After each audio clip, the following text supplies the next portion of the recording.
नमस्कार, मैं हूं मनीष कुमार और आप देख रहे हैं द फेडरल देश।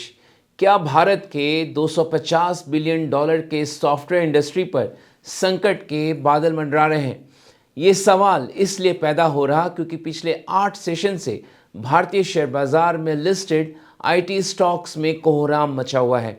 शुक्रवार 13 फरवरी को लगातार तीसरे दिन आईटी शेयरों में भारी गिरावट देखने को मिली।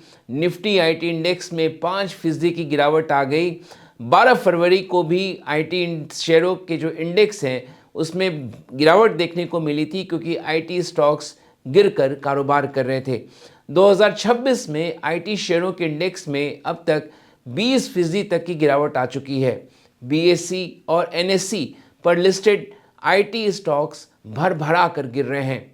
सवाल उठता है कि आखिर क्यों आईटी शेयरों में तेज गिरावट आई है? अचानक आईटी सेक्टर में ऐसा क्या हो गया? क्यों टीसीएस, इन्फोसिस, विप्रो, एचसीएल टेक महिंद्रा जैसी आईटी कंपनियों के शेयरों में बिकवाली देखी जा रही है? आपने देखा होगा आईटी शेयर एक बार गिरकर भी संभल नहीं रहे हैं। टीसीएस नीचे फिसल रहा, इन्फोसिस का स्टॉक संघर्ष कर रहा, विप्रो कमज़ोर बना हुआ है और निफ्टी आईटी में छोटी रिकवरी भी ज़्यादा देर तक टिकती नहीं है। पिछले 8 ट्रेडिंग सत्रों में आईटी कंपनियों के मार्केट कैप में करीब 6 लाख करोड़ की सेंध लग चुकी है।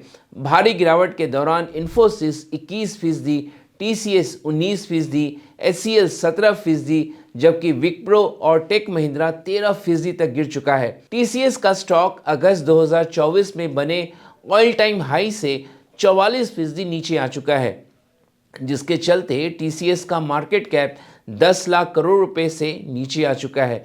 दिलचस्प बात यह है कि कोई बड़ी नकारात्मक खबर सामने नहीं आई है। न कंपनियों की कमाई में भारी गिरावट आई है, न कॉरपोरेट गवर्नेंस पर कोई संकट है, न आईटी सर्विसेज की मांग में अचानक कोई कमी आई है। ज़्यादातर बड़ी आईटी कंपनियों का रेवेन्यू स्टेबल है और वे बेहतर मुनाफा भी दे रही हैं। फिर भी आईटी शेयरों के स्टॉक्स पर दबाव बना हुआ है। इन कंपनियों के शेयरों में आई इस गिरावट के तह में आज हम जानने की कोशिश करेंगे। लेकिन आपके लिए ये जानना ज़रूरी है कि आईटी शेयरों में ये गिरावट केवल भारत तक सीमित नहीं है। अमेरिका में नैस्डैक कंपोजिट, जिस पर टेक सेक्टर से जुड़ी कंपनियां ट्रेड करती हैं, उसमें भी तेज गिरावट है। नैस्डैक में गिरावट भी भारतीय आईटी कंपनियों के शेयरों को गिराने में आग में घी का काम कर रही है। सवाल उठता है कि दुनिया भर के टेक सेक्टर में अचानक क्या हो गया? आज हम इसी की पड़ताल करेंगे। तो जान लीजिए, आईटी शेयरों में गिरावट, घबराहट उनके मौजूदा फाइनेंशियल परफॉर्मेंस की वजह से नहीं है, बल्कि भविष्य के प्रदर्शन को लेकर सामने आ रही आशंकाओं को लेकर है। आने वाले समय में ग्रोथ को लेकर चिंताएं हैं। भारत के आईटी शेयरों में गिरावट की वजह है आर्टिफिशियल इंटेलिजेंस के चलते होने वाला डिसरप्शन, जिसका बड़ा खामियाजा देश की आईटी कंपनियों को भविष्य में उठाना पड़ सकता है। भारत के आईटी शेयरों में 4 फरवरी से बिकवाली का दौर शुरू हुआ जब अमेरिका में स्टार्टअप एंथ्रोपिक ने नया आईटी टूल लाने की घोषणा की। एंथ्रोपिक ने क्लाउड आर्टिफिशियल इंटेलिजेंस मॉडल का अपग्रेडेड वर्जन लॉन्च किया है, जो लंबे समय तक और ज़्यादा भरोसेमंद तरीके से काम कर सकता है।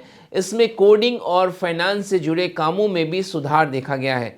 क्लाउड जैसे टूल्स रोजमर्रा के कई कामों को अपने आप करने लगे हैं। एंथ्रोपिक का एआई टूल एक ट्रिगर जरूर बना है, लेकिन आईटी शेयरों में कमजोरी सिर्फ एक प्रोडक्ट लॉन्च की वजह से नहीं है। बाजार अब यह मानकर चल रहा कि अगले 5 साल में आईटी सर्विसेज का ढांचा पूरी तरह से बदल जाएगा। निवेशकों के मन में अब एक ही सवाल है और वे बेहद उत्सुकता के साथ इस सवाल का जवाब जानना चाहते हैं। क्या एआई के दौर में यही तेज ग्रोथ आईटी सेक्टर में जारी रह पाएगी? माइक्रोसॉफ्ट के एआई चीफ मुस्तफा सुलेमान की चेतावनी भी बहुत अहम है। उन्होंने आर्टिफिशियल इंटेलिजेंस और नौकरियों को लेकर एक बड़ी चेतावनी दी है। उन्होंने कहा, कंप्यूटर पर आधारित ज़्यादातर वाइट कॉलर नौकरियां अगले 12 से 18 महीनों के भीतर ऑटोमेशन का रूप ले सकती हैं। फाइनेंशियल टाइम्स को दिए इंटरव्यू में सुलेमान ने कहा कि माइक्रोसॉफ्ट प्रोफेशनल ग्रेड एजीआई बनाने की दौड़ में शामिल है। एआई सिस्टम जो किसी ह्यूमन प्रोफेशनल के लगभग सभी काम कर सके। अगर यह लक्ष्य तय समय में हासिल हो गया तो वकील, अकाउंटेंट, प्रोजेक्ट मैनेजर और मार्केटिंग से जुड़े पेशों के बड़े हिस्से का काम मशीनें संभाल सकती हैं। सुलेमान के मुताबिक जिन लोगों का मुख्य काम कंप्यूटर स्क्रीन पर होता है, उन्हें ऑटोमेशन से खतरा है। भारतीय आईटी कंपनियां मुख्य रूप से मैन पावर आधारित बिलिंग मॉडल पर काम करती हैं। जितने ज्यादा इंजीनियर उतना अधिक रेवेन्यू। लेकिन एआई अगर एक इंजीनियर से कई लोगों का काम करवा दे तो क्लाइंट उतनी बड़ी टीम के लिए पैसे क्यों देंगे? अनुमान है कि 2030 तक एआई वैश्विक आईटी सर्विसेज के लगभग 20% रेवेन्यू को प्रभावित कर सकता है। प्रोडक्टिविटी के बढ़ने से रेवेन्यू पर दबाव बढ़ेगा। एआई के चलते 5 से 35% तक प्रोडक्टिविटी बढ़ने की संभावना है, जो पहली नज़र में आईटी कंपनियों के लिए पॉजिटिव लगता है। लेकिन एआई के चलते ऑटोमेशन बढ़ने पर क्लाइंट कीमतें कम कराने की कोशिश करेंगे। इससे ग्रोथ धीमी होगी और मार्जिन कमजोर पड़ सकते हैं। ग्लोबल ब्रोकरेज हाउस जेफरीज ने अपने अनुमान में कहा कि 2024 से 2029 के बीच आईटी सर्विसेज पर खर्च सिर्फ 1.5 से 3% CAGR रह सकता है, जो पहले डबल डिजिट में देखने को मिलता था। आपके लिए ये जानना बेहद ज़रूरी है कि शेयर बाजार में किसी कंपनी के स्टॉक का प्रदर्शन आज की कमाई पर नहीं, बल्कि भविष्य में कंपनी का ग्रोथ कैसा रहेगा, इस बात पर निर्भर करता है। जब ग्रोथ अनुमान घटते हैं तो कंपनी का वैल्यूएशन भी नीचे आता है। यही गिरावट की असली वजह है, जो शेयरों के भाव में गिरावट के रूप में आपको देखने को मिल रहा। 2021 से 2024 के बीच कंपनियों ने टेक्नोलॉजी पर भारी खर्च किया है। अब वे उस खर्च का रिटर्न देख रही हैं और एआई के तेज बदलाव के कारण लंबी अवधि के लिए कॉन्ट्रैक्ट साइन करने में हिचक रही हैं। आईटी कंपनियों की डील साइन करने की रफ्तार धीमी हो रही है, जो आईटी कंपनियों की कमाई पर असर डालती है। जो कंपनियां एआई से नई कमाई के रास्ते बनाएंगी, वे निवेशकों का भरोसा जीतने में कामयाब होंगी। ऐसे में फिलहाल आईटी शेयरों में उतार चढ़ाव और दबाव बने रहने की संभावना जताई जा रही है। ईआरपी इम्प्लीमेंटेशन को भी एआई से खतरा माने जाने लगा है। स्थिति अभी पूरी तरीके से साफ नहीं है। जब तक अमेरिकी बाजार स्थिर नहीं होते और कंपनियां डील फ्लो व एआई से होने वाली कमाई पर स्पष्ट संकेत नहीं देती, तब तक भारतीय आईटी शेयरों में उतार चढ़ाव बना रह सकता है। आईटी शेयरों में गिरावट की एक वजह अमेरिका में फेड द्वारा ब्याज दर में कटौती की संभावना का कम होना भी है। जनवरी में नौकरियों की बढ़ोतरी उम्मीद से ज़्यादा रही और बेरोजगारी दर में गिरावट आई है।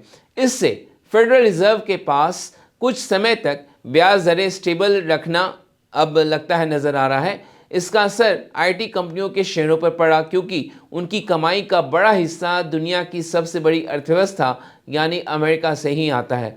दरअसल ब्याज दर में कटौती को आईटी खर्च बढ़ाने का अहम जरिया माना जाता है, जो पिछले कुछ समय से कमज़ोर नज़र आया है। हालांकि इन बातों का एक दूसरा पहलू भी है। भारतीय बाजार के लिए एआई शेयरों में गिरावट कुछ हद तक पॉजिटिव भी मानी जा रही है, क्योंकि पिछले साल की वैश्विक तेजी मुख्य रूप से एआई बेस्ड थी और भारत इसमें कहीं ना कहीं पिछड़ गया था।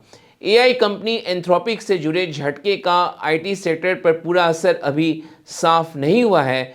ऐसे में कहीं ऐसा तो नहीं कि आईटी सेक्टर स्टॉक्स में निवेशक पैनिक सेलिंग कर रहे हैं। तो आज आपको हमारा ये वीडियो कैसा लगा, कमेंट बॉक्स में जाकर ज़रूर कमेंट करिए। अभी तक आपने द फेडरल देश के यूट्यूब चैनल को सब्सक्राइब नहीं किया है तो उसे ज़रूर सब्सक्राइब करें, हमारे वीडियो को लाइक करें, शेयर करें। आज ये वीडियो देखने के लिए आपका बहुत बहुत शुक्रिया। धन्यवाद।